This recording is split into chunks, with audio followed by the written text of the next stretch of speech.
నమస్కారం, welcome to C news. వార్తలు చదువుతుంది మీ మాధురి. బులెటిన్ల ముందుగా హెడ్లైన్స్.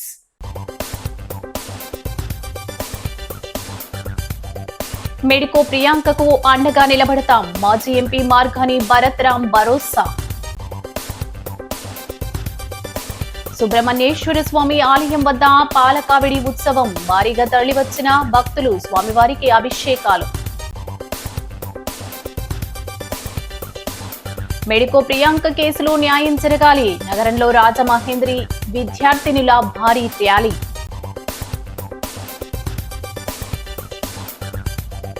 భువనేశ్వరి అమ్మవారికి ఆషాఢం సారే, భక్తి శ్రద్ధలతో అమ్మవారికి సమర్పించిన భక్తులు. తల్లిపాలతోనే శిశువుకు ఆరోగ్యమైన ఎదుగుదల, Settibalija corporation chairman Kudipudi Satyababu. GSL కళాశాలకు చెందిన మెడికో ప్రియాంక కేసు విషయంలో పోలీసులు నిర్లక్ష్యం ఖచ్చితంగా కనిపిస్తుందని, వారి విచారణ తీరుపైన తమకు అనుమానాలు కలుగుతున్నాయని మాజీ ఎంపీ వైసీపీ జాతీయ అధికార ప్రతినిధి సిటీ నియోజకవర్గ ఇన్ఛార్జ్ మార్గాని భరత్ రామ్ పేర్కొన్నారు. వాయిస్ 1. ఆమె కుటుంబానికి న్యాయం జరిగే వరకు, నిందితులను కఠిన శిక్షలు పడే వరకు వైసీపీ తరపున తాను అండగా నిలబడి పోరాటం చేస్తానని స్పష్టం చేశారు. విఎల్పురం మార్గాని ఎస్టేట్స్లో ఉన్న వైసీపీ సిటీ కార్యాలయంలో శుక్రవారం జరిగిన మీడియా సమావేశంలో భరత్ రామ్ మాట్లాడుతూ, ఈ నెల 3వ తేదీ రాత్రి తప్పతాగి ఇద్దరు యువకులు కారుతో స్కూటీపై వెళుతున్న ప్రియాంకను మరొక వ్యక్తిని ప్రసాదిత్య మాల్ వద్ద ఢీకొడితే కేసు నమోదు చేయడానికి 3 రోజులు పట్టడం దారుణమన్నారు. అటెంప్ట్ కల్పబుల్ హోమిసైడ్గా సెక్షన్లు మార్చి 105 బిఎన్ఎస్ ప్రకారం నిందితులకు బెయిల్ రాకుండా చేయాల్సి ఉండగా, గురువారం సాయంత్రం గుట్టుచప్పుడు కాకుండా వారిని అరెస్టు చేశారని పోలీసులు చెప్పడం అనుమానాస్పదంగా ఉందన్నారు. ఇన్నిసిపేట జాతరలో ఒక హత్య జరిగిందని, మళ్లీ గోరక్షణపేటలో ఒక యువకుడిని దారుణంగా హత్య చేశారని, నిన్న రాత్రి క్వారీ మార్కెట్ జంక్షన్లో ఒక యువకుడిని బ్లేడ్లతో దారుణంగా చీరేశారని వీడియోలు, ఫోటోలు ప్రదర్శించారు. ఫీజు రియంబర్స్మెంట్ బకాయిలు వెంటనే చెల్లించాలని, డీఎస్సీ అక్రమాలపై సీబీఐ విచారణ జరిపించాలని డిమాండ్ చేస్తూ ఈ నెల 8వ తేదీ శనివారం మోరంపూడి జంక్షన్ ఫ్లైఓవర్ వద్ద ఒకరోజు నిరాహార దీక్ష కార్యక్రమాన్ని నిర్వహిస్తున్నట్టు మార్గాని వెల్లడించారు. కనబడింది. ఇది డిపార్ట్మెంట్ పరంగా ఇమీడియట్గా ప్రెస్ నోట్ కానీ లేకపోతే వార్త అనేది ఖచ్చితంగా రావాలి. అది రాలేదు. నేను ఇవాళ పోలీస్ డిపార్ట్మెంట్ని ఒక్కటే స్ట్రైట్ క్వశ్చన్ అడుగుతా ఉన్నా. ప్రకటన రిలీజ్ చేశారండి. 3వ తారీఖు అఫెన్స్ జరిగితే 6వ తారీఖున డిఎస్పీ గారు పత్రికా ప్రకటన రిలీజ్ చేయడం జరిగింది. ఫస్ట్ ఎఫ్ఐఆర్ సెక్షన్ కట్టింది ఏంటంటే బిఎన్ఎస్ 125/B సెక్షన్ కట్టారు. దాని తర్వాత ఇది సోషల్ మీడియా మాధ్యమాల్లో విపరీతంగా వైరల్ అయితే కంగారు పడి దాన్ని సెక్షన్ని ఆల్టర్ చేస్తూ బిఎన్ఎస్ సెక్షన్ 110 రెడ్ విత్ 3/5 కిందన అటెంప్ట్ టు కల్పబుల్ హోమిసైడ్ అని పెట్టారు. ఇందులో కూడా డిపార్ట్మెంట్ కూడా ఒకసారి పత్రికా ప్రకటన రిలీజ్ చేసినప్పుడు ఒకసారి చూసుకోవాలి. ఇక్కడ వీళ్ళు ఏం రాశారు, సెక్షన్ 110 పెట్టి culpable homicide not amounting to murder అని పెట్టారు. నేను అడుగుతా ఉన్నా, సెక్షన్ 110 ఏం చెప్తుందండి? కల్పబుల్ హోమిసైడ్ కాదు, attempt to culpable homicide. Culpable హోమిసైడ్కి అటెంప్ట్ టు కల్పబుల్ హోమిసైడ్కి కూడా తేడా తెలియట్లేదు. కల్పబుల్ హోమిసైడ్ అంటే సెక్షన్ 105 వస్తుందండి. బిఎన్ఎస్ సెక్షన్ 105ని కల్పబుల్ హోమిసైడ్ అంటారు. బిఎన్ఎస్ సెక్షన్ 110ని అటెంప్ట్ టు కల్పబుల్ హోమిసైడ్ అంటారు. ఈ రెండాటికి చాలా తేడా ఉంది. కానీ పత్రికా ప్రకటనలో బిఎన్ఎస్ 110 రెడ్ విత్ 3/5 కింద పెట్టి culpable homicide not amounting to murder అని పెట్టారు. ఇప్పుడు మీరు పెట్టిన 110 సెక్షన్ ఏదైతే ఉందో అది 3 years నుంచి ఇంప్రిజన్మెంట్ 7 years దాకా. అంటే ఆ సెక్షన్కి జనరల్గా బెయిల్ రావచ్చు. ఇదేమి నాన్ బెయిలబుల్ అని అంటే నాన్ బెయిలబుల్ ఉంటుంది, కానీ ఇంప్రిజన్మెంట్ బిలో 7 years ఉంది కాబట్టి మీరు కట్టిన సెక్షన్కి బెయిల్ వచ్చేయచ్చు. ఇప్పుడు ఇంత పెద్ద ఘటన జరిగితే 3వ తారీఖు జరిగితే నిన్నటి దాకా పోలీస్ డిపార్ట్మెంట్ ఎందుకు ఆ అక్యూజ్ని పట్టుకోలేదు? వీళ్ళు ఇచ్చిన సమాచారం ప్రకారము 6వ తారీఖు సాయంత్రము 6ంటికి పట్టుకున్నారని చెప్తున్నారు. ఈ 3 రోజులు ఎక్కడికి వెళ్ళారు? ఈ 3 రోజులు పోలీస్ డిపార్ట్మెంట్ ఏం చేస్తూ ఉంది అంటే 3 రోజులు పోలీస్ డిపార్ట్మెంట్ ఈ అక్యూజ్ని కాపాడే ప్రయత్నం చేస్తూ ఉన్నారా అని అడుగుతా ఉన్నా. ఈ పోలీస్ డిపార్ట్మెంట్ పైన సిఐ పైన ఎవరెవరు ఒత్తిళ్ళు వచ్చినాయి, ఎవరెవరు ఇన్ఫ్లుయెన్స్ చేశారు, ఎందుకు ఈ కేసుని తారుమారు చేయడానికి ప్రయత్నం చేశారు? స్థానిక హౌసింగ్ బోర్డు కాలనీలో వించేసి ఉన్న శ్రీ వల్లి దేవసేన సమేత శ్రీ సుబ్రహ్మణ్యేశ్వర స్వామి ఆలయం వద్ద శుక్రవారం ఆడి కృత్తిక పర్వదినాన్ని ఘనంగా నిర్వహించారు. భక్తులు భక్తి శ్రద్ధలతో తెచ్చిన ఆవు పాలను తలపై పెట్టుకుని పాల కావిళ్లలో ఊరేగింపు నిర్వహించారు. ఆలయ ధర్మకర్త నండూరి సుబ్బారావు ఆధ్వర్యంలో శ్రీ సుబ్రహ్మణ్యేశ్వర స్వామి వారి ఆలయం వద్ద నుంచి పెద్ద ఎత్తున తరలివచ్చి భక్తులు పాలకావడి ఉత్సవంలో భాగంగా పురవీధుల్లో ఊరేగింపు నిర్వహించారు. మాజీ మంత్రి జక్కంపూడి రామ్మోహన్ రావు సతీమణి జక్కంపూడి విజయలక్ష్మి ముఖ్య అతిథిగా హాజరయ్యారు. పాలకావడి ఉత్సవంలో భక్తులతో కలిసి నడిచారు. శ్రీజనని కోలాట బృందం నిర్వహించిన కోలాటం ప్రదర్శన. పాలకావడి ఉత్సవంలో ఆమె స్వయంగా పాల్గొని భక్తి గీతాలు ఆలపించి కోలాటం ఆడారు. పురవీధుల మీదుగా ఆలయం వద్దకు చేరుకున్న భక్తులు పాలకావీలను స్వామివారికి సమర్పించారు. ఆలయ అర్చకుడు తుట్టగుంట అజయ్ శర్మ నేతృత్వంలో నండూరి సుబ్బారావు సత్యదేవి దంపతులు ఆ పాలతో స్వామివారికి అభిషేకాలు చందనంతో అర్చన చేశారు. ఆలయ ధర్మకర్త నండూరి సుబ్బారావు మాట్లాడుతూ సుబ్రహ్మణ్యేశ్వర స్వామి ఆశీస్సులు ఎల్లవేళలా ఉండాలని ఈ కార్యక్రమాలు నిర్వహించినట్టుగా తెలిపారు. మాజీ కార్పొరేటర్ వాకచెల్ల కృష్ణ, బ్రాహ్మణ సేవా సంఘం జిల్లా అధ్యక్షుడు మాదిరాజు శ్రీనివాస్, నగర అధ్యక్షుడు దూర్వాసుల సత్యనారాయణ, లాల చెరువు మాజీ సర్పంచ్ మెట్ల యేసుపాదం, ఆలయ కమిటీ సభ్యులు, స్థానిక పెద్దలు పాల్గొన్నారు.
ఓం దేవాయ నమః.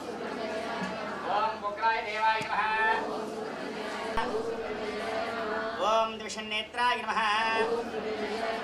ఓం శక్తిధరాయ నమః ఓం శ్రీగర్భాయ నమః ఓం విశ్వయాస్య నమః ఓం శుభకరాయ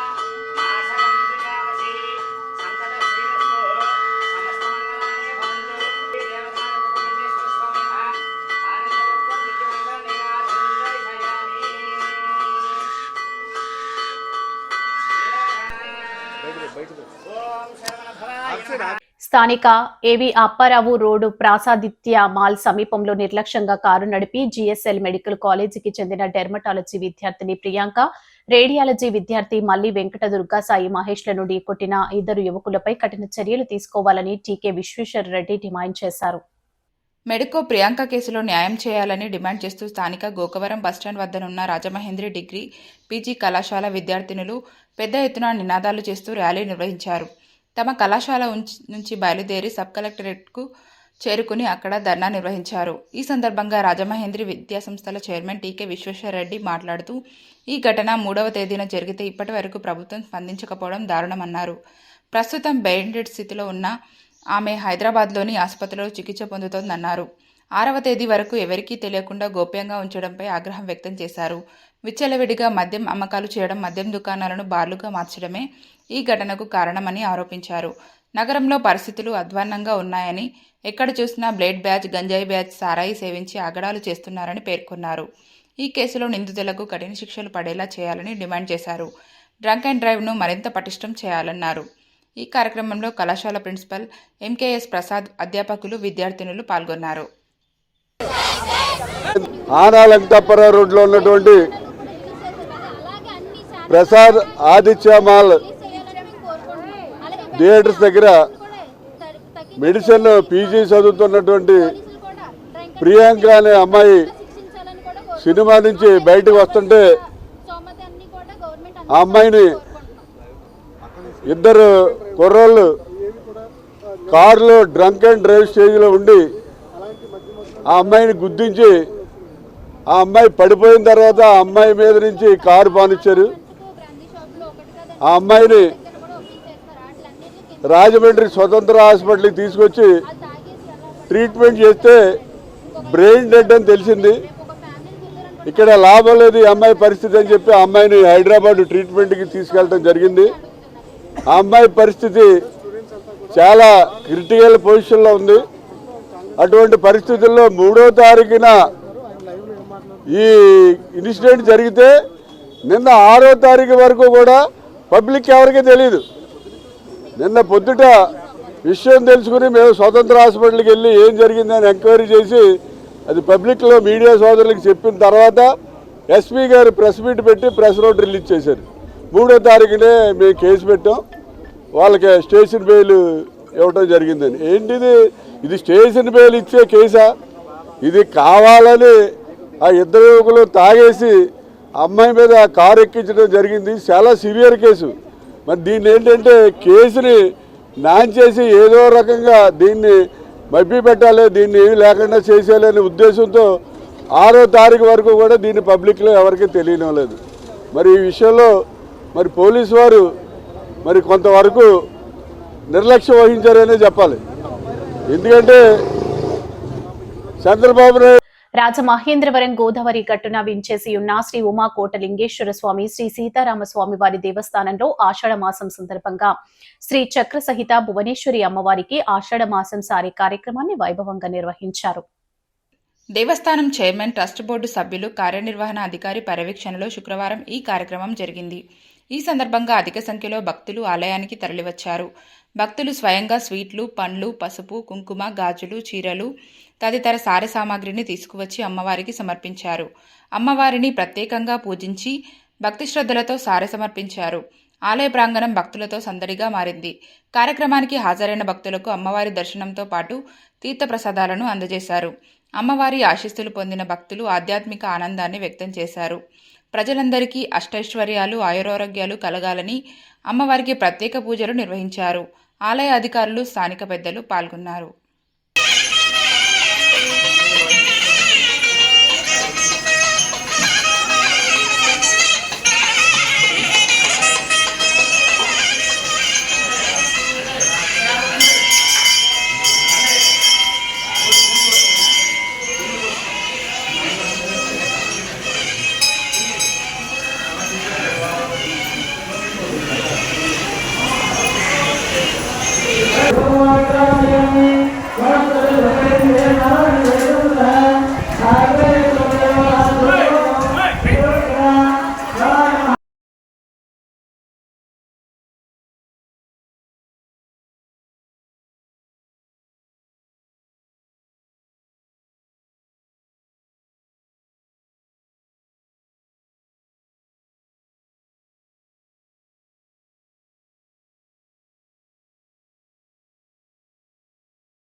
స్థానిక 3వ డివిజన్ నెహ్రూ నగర్ బిలాల్ సాదిఖానాలో జిఎస్ఎల్ కాలేజీ ఆఫ్ నర్సింగ్ ఆధ్వర్యంలో నేషనల్ సర్వీస్ స్కీమ్ లో భాగంగా నిర్వహించిన ప్రపంచ తల్లిపాల వారోత్సవాల కార్యక్రమంలో రాష్ట్ర శెట్టి బలిజ కార్పొరేషన్ చైర్మన్ కుడిపూడి సత్యబాబు ముఖ్య అతిథిగా పాల్గొన్నారు.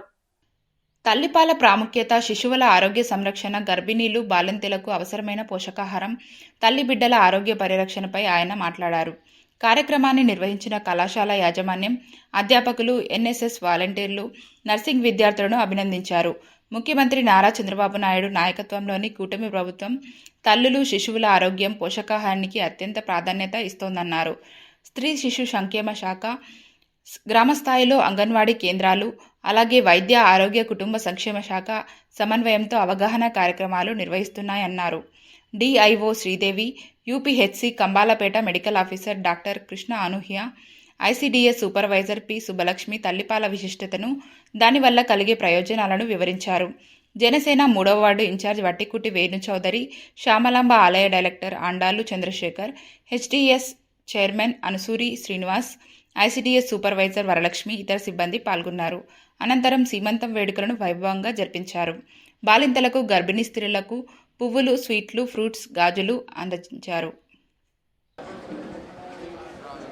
ఆగస్టు 1 నుంచి 7వ తారీఖు వరకు కూడా ప్రపంచ తల్లిపాల వారోత్సవాల భాగంగా ఈరోజు ముగింపుగా కంపల్సరీ హెల్త్ సెంటర్ వారి ఆధ్వర్యంలో ఈరోజు ఒక 3వ డివిజన్లో షాదీఖానాలోనే ఒక అంగరంగ వైభవంగా ఈరోజు ఈ కార్యక్రమం మొత్తం శిశు సంక్షేమ శాఖ అలాగే వైద్య ఆరోగ్య శాఖ వారి ఆధ్వర్యంలో ఈరోజు ఈ కార్యక్రమం పెట్టడం జరిగింది. ముఖ్యంగా బిడ్డ పుట్టిన తర్వాత మొట్టమొదటి వచ్చే మురిపాలు అనేది చాలా ముఖ్యం. తల్లిపాలు అనేది చాలా ముఖ్యం అని చెప్పి ఈ చెప్పడమే ఈ కార్యక్రమం ముఖ్య ఉద్దేశం. దానికి మన వైద్య ఆరోగ్య శాఖ నుంచి అధికారులు అలాగే ఐసీడీఎస్ నుంచి మొత్తం అందరూ కూడా వచ్చి ఈ కార్యక్రమానికి అటెండ్ అయ్యి ముఖ్యంగా తల్లులందరినీ కూడా కూర్చోబెట్టి ఒక అవగాహన కార్యక్రమం కల్పించడమే కాకుండా వారందరికీ కూడా ఒక పండగ వాతావరణం సీమంత కార్యక్రమం కూడా ఏర్పాటు చేసినందుకు వీరందరికీ కూడా ప్రత్యేక ధన్యవాదాలు తెలుపుతున్నాం. నేను డిస్ట్రిక్ట్ ఇమ్యునైజేషన్ అధికారి డాక్టర్ బి శ్రీదేవి, తూర్పుగోదావరి జిల్లా. ఈరోజు ఈ షాదీఖానా 3వ నంబర్ వార్డులో అర్బన్ ప్రైమరీ హెల్త్ సెంటర్ కంబాల్పేట ఏరియాలో ఈరోజు తల్లిపాల వారోత్సవాలలో భాగంగా చివరి రోజుగా ఇక్కడకున్న తల్లులకి, మా స్టాఫ్కి, అలాగే జిఎస్ఎల్ నర్సింగ్ స్టూడెంట్స్కి అందరూ వచ్చేస్తున్నారు. అలాగే ముఖ్యంగా మన వార్డ్ ఇన్ఛార్జ్ గారు సత్యబాబు గారు కూడా అందరూ డిగ్నిటరీస్ ఎవరైతే ఉన్నారో వేదిక మీద అందరికీ కూడా ఈరోజు ఈ కార్యక్రమానికి వచ్చినందరికీ కూడా నమస్కారాలు తెలియజేస్తూ, వారోత్సవాల్లో భాగంగా తల్లిపాల విశిష్టత, కాబోయే తల్లులకి శ్రీమంతాల ప్రోగ్రాం, అలాగే తల్లిపాల విశిష్టత చెప్పడం జరిగింది. ఫస్ట్ తల్లి ఇచ్చే వ్యాక్సినే ముర్రిపాలు. నా పేరు డాక్టర్ అనూహ్య అండి. నేను యూపీహెచ్సి కంబాల్పేట మెడికల్ ఆఫీసర్ అండి. సో ఇవాళ ఇవాళ తల్లిపాల వారోత్సవాల ముగింపు దినోత్సవం. దానికోసమని ఇక్కడ అందరూ గ్యాదర్ అయ్యామండి. ఈరోజు ప్రత్యేకత ఏంటంటే కంపల్సరీ తల్లులు అందరూ వాళ్ళ పిల్లలకి పుడుతూనే కంపల్సరీ పాలు ఇవ్వాలి. పాలు 6 నెలల పాటు ఎక్స్క్లూజివ్గా కంప్లీట్గా మిల్క్ మాత్రమే ఇవ్వాలని వాళ్ళకి అర్థమయ్యే విధంగా చెప్పడానికి ఈ వారం అంతా జరిగిందండి. వాళ్ళకి ఎలా ఇవ్వాలి, ఎందుకు ఇవ్వాలి, దానివల్ల ప్రత్యేకత ఏంటి అని చెప్పడం కోసమే మేము ఉన్నాం ఇక్కడ. మాతో పాటు ఏం తీసుకుంటే పాలు బాగా వస్తాయని చెప్పి అంగన్వాడీ వాళ్ళు, దాంతోపాటు ఎలా ఇవ్వాలి, ఎలా ఇస్తే బాగుంటుంది, ఎందుకు ఇవ్వాలనే దానికోసం నేనున్నాను ఇక్కడ. సో ఇప్పుడు మనం ఎందుకు ఇస్తామంటే పాలు ఎందుకు ఇస్తారంటే పిల్లల బలం కోసం పాలు ఇవ్వాలి. కంప్లీట్గా 6 నెలల పాటు బలం, తర్వాత ఇమ్యూనిటీ. సూపర్వైజర్ని అర్బన్ ఐసిడిఎస్ ప్రాజెక్టు సూపర్వైజర్గా గ్రేడ్ 1 సూపర్వైజర్గా వర్క్ చేస్తున్నాను. అలాగే ఇవాళ 3వ వార్డులో మనకి కుడిపూడి సత్యబాబు గారి ఆధ్వర్యంలో ఇవాళ తల్లిపాలు వారోత్సవాలు చాలా ఘనంగా నిర్వహించడం జరిగిందండి. ఇక్కడ ఏంటంటే ఇప్పుడు ఉన్న గర్భిణీ స్త్రీలందరికీ కూడా మా ఐసిడిఎస్ తరఫున వాళ్ళకి అంటే అమ్మాయి గర్భవతిగా ఉన్న దగ్గర నుంచి బాలింత 6 నెలల వరకు కూడా మా అంగన్వాడీ కేంద్రాల్లో పోషకాహారాన్ని అందించడం జరుగుతుందండి. ప్రతి ఒక్కరికి కూడా ఒక కిట్ ఇస్తారు. అదేంటంటే న్యూట్రిషన్ కిట్. ఆ న్యూట్రిషన్ కిట్లోని 2 కేజీలు చోడిపిండి ఉంటుంది, 1 కేజీ అటుకులు ఉంటాయి, తర్వాత 1/2 కేజీ చిక్కీలు, 1/2 కేజీ బెల్లము, 1/2 కేజీ ఖర్జూరం, ఎండి ఖర్జూరం ఇస్తారు. ఇది ఏంటంటే ఐరన్ పట్టడానికి. ఇది కాకుండా 3 కేజీస్ రైస్ ఇస్తారు. అలాగే 1 కేజీ కందిపప్పు, 1 లీటర్ ఆయిల్ కూడా ఇస్తారు. ఇది ఏంటంటే తల్లి ఆరోగ్యవంతంగా గర్భవతిగా ఉన్న దగ్గర నుంచి ఆహారం తీసుకుంటూ కూడా. దేవి చౌక్లోని శ్రీ బాలా త్రిపుర సుందరి దేవి అమ్మవారి ఆలయంలో ఆషాఢ మాసం చివరి శుక్రవారం సందర్భంగా ప్రత్యేక పూజలు, అలంకరణలు ఘనంగా నిర్వహించారు. ఆలయ కమిటీ సభ్యుల ఆధ్వర్యంలో అమ్మవారిని వివిధ రకాల చీరలతో సర్వాంగ సుందరంగా అలంకరించారు. ఈ సందర్భంగా అర్చకులు కుంకుమ పూజ, అర్చన తదితర పూజా కైంకర్యాలు నిర్వహించి ఏకహారతి, బిల్వహారతి, నక్షత్రహారతి సమర్పించారు. ఆషాఢమాసం చివరి శుక్రవారం కావడంతో అధిక సంఖ్యలో భక్తులు ఆలయానికి తరలివచ్చి అమ్మవారిని దర్శించుకుని ప్రత్యేక పూజల్లో పాల్గొన్నారు. భక్తులకు తీర్థప్రసాదాలు అందజేశారు. అనంతరం ఆలయ కమిటీ ఆధ్వర్యంలో అన్నప్రసాదం పంపిణీ చేశారు. అమ్మవారి దర్శనానికి వచ్చిన భక్తులతో ఆలయ పరిసరాలు సందడిగా మారాయి. ఆలయ ప్రాంగణాన్ని సైతం చీరలతో ప్రత్యేకంగా అలంకరించడంతో భక్తులను విశేషంగా ఆకట్టుకుంది.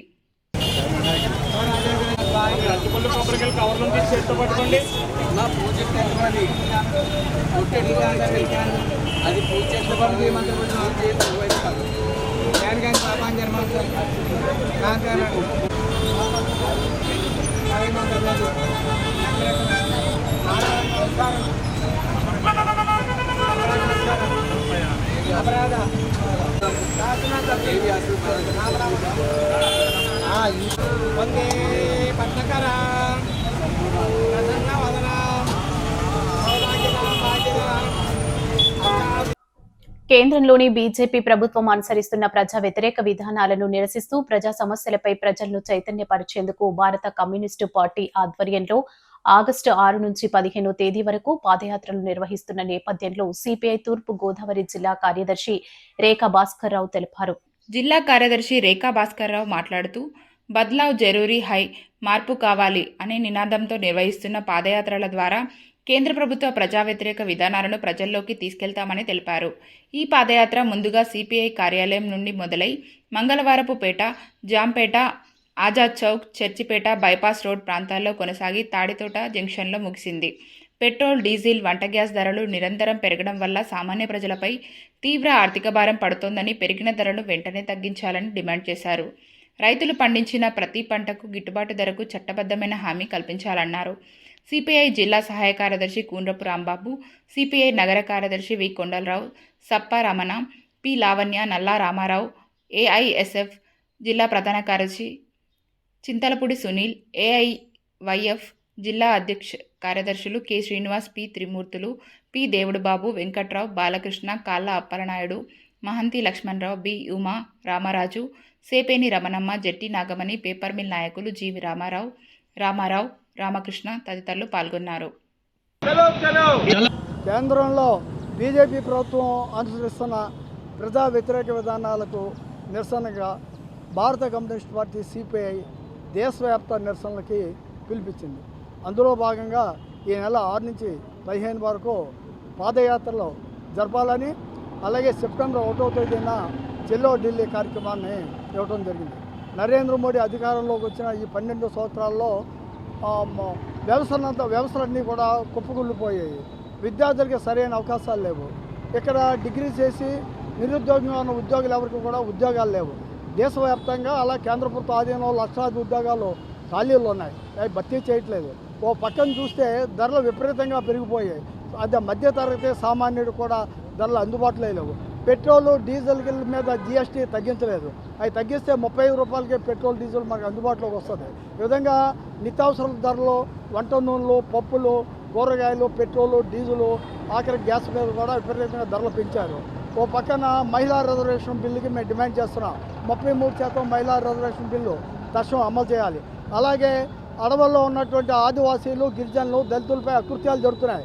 తక్షణం వాటిని నిలుపుదల చేయాలి. అలాగే రైతులు జరిగిన మహోజ్వల పోరాటంలో మోడీ క్షమాపణ చెప్పి వాళ్ళకి ఇవ్వాల్సిన చట్టాలను ఇంతవరకు అమలు చేయలేదు. వాళ్ళకి గిట్టుబాటు మద్దతు ధరకు చట్టం చేయాలని మేము డిమాండ్ చేస్తున్నాం. అలాగే సాగుకి తక్కువ ఖర్చులో సాగు అయ్యేలాగా వాళ్ళకి. గోదావరి వరదల నేపథ్యంలో స్థానిక ఆల్కాట్ గార్డెన్ లో ఏర్పాటు చేసిన పునరావాస కేంద్రాన్ని నగరపాలక సంస్థ కమిషనర్ రాహుల్ మీనా పరిశీలించారు. ఎన్ని కుటుంబాలున్నాయి, ఎక్కడి నుంచి తరలించారనే పూర్తి సమాచారాన్ని అధికారులను అడిగి తెలుసుకున్నారు. ఈ సందర్భంగా బాధితులను పరామర్శించి అక్కడ సదుపాయాలపై ఆరా తీశారు.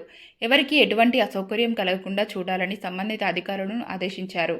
మెడికల్ క్యాంపును పరిశీలించి ఎవరికీ ఎలాంటి అనారోగ్య సమస్యలు తలెత్తకుండా వైద్యాధికారులు అందుబాటులో ఉండాలని సూచించారు. అనంతరం కోటిలింగాల ఘాట్, పుష్కర్ ఘాట్, రివర్ ఫ్రంట్ సహా క్షేత్రస్థాయిలో పర్యటించి వరద పరిస్థితులను ప్రత్యక్షంగా పరిశీలించారు. వరద తగ్గుముఖం పట్టినప్పటికీ అధికారులు, సిబ్బంది అప్రమత్తంగా ఉండి పరిస్థితులను నిరంతరం పర్యవేక్షిస్తూ ప్రజలకు అవసరమైన సహాయ సహకారాలు అందించాలని ఆదేశించారు.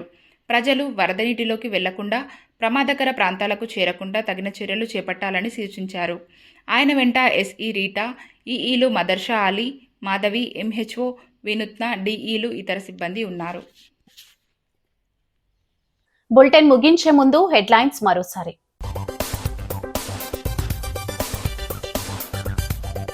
మెడికో ప్రియాంకకు అండగా నిలబడతాం, మాజీ ఎంపీ మార్గాని భరత్ రామ్ భరోసా.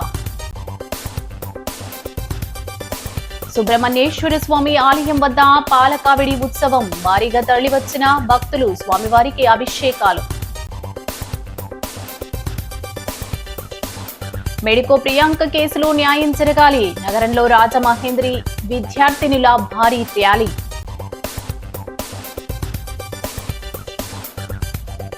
భువనేశ్వరి అమ్మవారికి ఆషాఢం సారే, భక్తి శ్రద్ధలతో అమ్మవారికి సమర్పించిన భక్తులు. తల్లిపాలతోనే శిశువుకు ఆరోగ్యమైన ఎదుగుదల, శెట్టిబలిజ కార్పొరేషన్ చైర్మన్ పుడిపుడి సత్యబాబు. ఈ వార్తలు ఇంతటితో సమాప్తం. నమస్కారం.